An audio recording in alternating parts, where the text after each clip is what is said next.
Dave, every time Penn State and Ohio State play, the games are pretty amazing. The last three have been incredible. I know it's selfish interest, but I'm like vibrating, because we have to try to put all that in some sort of context. But really it comes down to this as far as I'm concerned. I'm racking my brain trying to figure out a more excruciating loss for Penn State in my entire tenure, and I think it comes down to 2002 Iowa. Overtime. Yeah. I missed that game. The 42-35 game.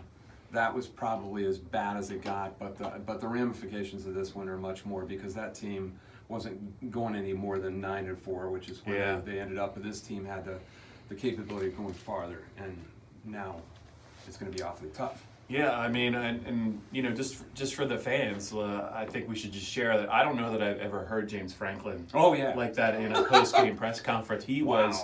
It was like just rage about to come out, like it was coming out, and it almost came back in, and then it went back out. I've never really heard him as upset. Who'd that remind you of? Another former Penn State I was going to coach. say, it was. I don't think Billy O could hold a candle.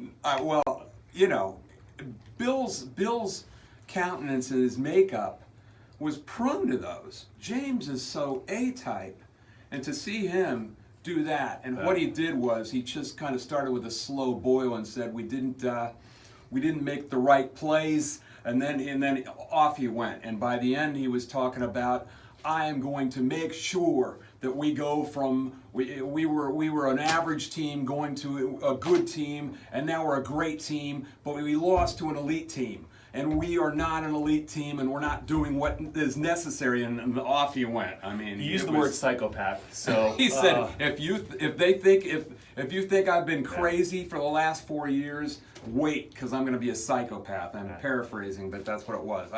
We've never seen James Franklin like this, but in my mind, it was a little bit refreshing to see him kind of bust his own mold like that, because we've had this salesman guy at first. Correct. Now we've had the resolute guy the last 2 years, and this was completely the polish out of was off. Yeah, the polish was off the post-game press conference. Let's just talk about two players real quick. Chase Young, the Ohio State defensive end. All sorts of plays. Who, good and bad. Bosa doesn't play. This guy looked like Bosa's A game. As disruptive. Just terrific the whole game, caused pressure the whole game. Batting down balls, two of them that I can remember that were very important. Yeah, he played a phenomenal game. He looped inside to stop Miles Sanders on the fateful 4th and 5 play from the 43. And everyone's going to ask, what was up with that? So what was up with that? What do you think was up with that? Well, 3 timeouts in a row. I've got my own opinion. 3 timeouts in a row. I think they saw the way that Ohio State was deployed. I think they thought they could pop a big play, and they weren't counting on him looping from end all the way inside. But defenses always do. Sure.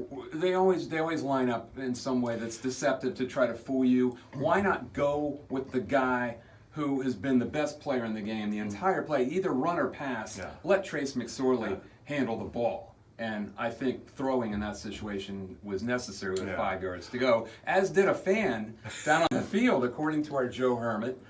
Who said something to the effect of, "What are you doing on that call?" That's what we heard, and James didn't care for it. Didn't care for it at all. I think we have video proof that we'll have a little bit later. But I will say this about the 4th down call. I thought one of the biggest plays in the game was when KJ Hamler got hurt. Early in the 4th quarter after that big catch. With a targeting hit. Yeah, with a targeting hit. He clearly was really hurt. And they just don't have anyone else. They don't trust anyone They don't have any. Well, Ohio State couldn't do anything with them, but they could. Everyone else was covered most of the night but him. But they were missing maybe their 2 best DBs. Yeah. They were missing Arnett on the corner, who was out for the targeting. Both those guys were out for targeting. And their best safety. And so, you figure, is Juwan Johnson really what he's been cracked up to be?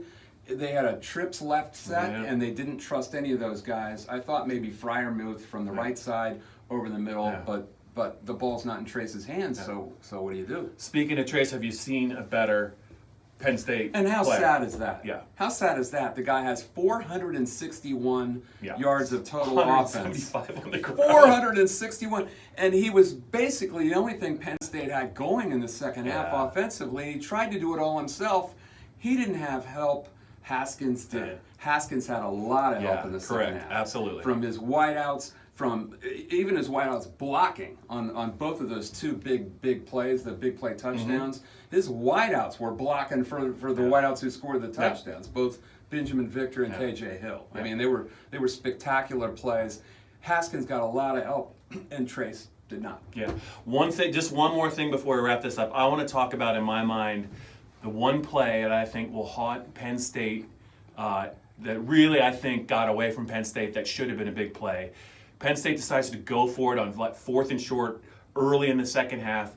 Trace has Pat Freiermuth wide open in the flat for at least 10 yards. It's 4th and short, and Chase Young again came off the edge and batted that ball down. Yeah. If that ball gets to Pat Freiermuth, I don't think he scores. I don't know that we're talking about Ohio State's miraculous comeback. That is a play, I think, that is really going to bug a lot of people on the Penn State side. And that was very close to the end of the third quarter. I was thinking, I wasn't very strong about it, but I said, I'll kick the field goal here. Yeah. It would have been a 41-yard field goal, as James pointed out, for a freshman kicker who's not been automatic. So you could go one way or the other on that. But the fact is, the play was there. And number 2 batted it down. He was unbelievable, and this Ohio State team, I think, is only going to get better. So it's unfortunate for Penn State. They got a bye week to get it together. There's nothing wrong with an 11-1 season. I think they're still capable of doing that. But, man, they had Ohio State dead to rights 2 years in a row, couldn't finish. That is the story of where Penn State's program is right now. Yeah, and that's what James said. We're not an elite program. We got beat by one. It was kind of the opposite of last year, wasn't it? Because you wondered how Penn State had a 15-point lead last year. And this time, it looked like they deserved to win the game. They were dominating yardage, dominating a lot of the game. And they both ended the same way, a 1-point loss. And now you know why James Franklin's that upset. Yeah, I would be too. I don't blame him. And that's it from Beaver Stadium until, we got a bye week. But until back here until October. 2 weeks, Michigan State, adios.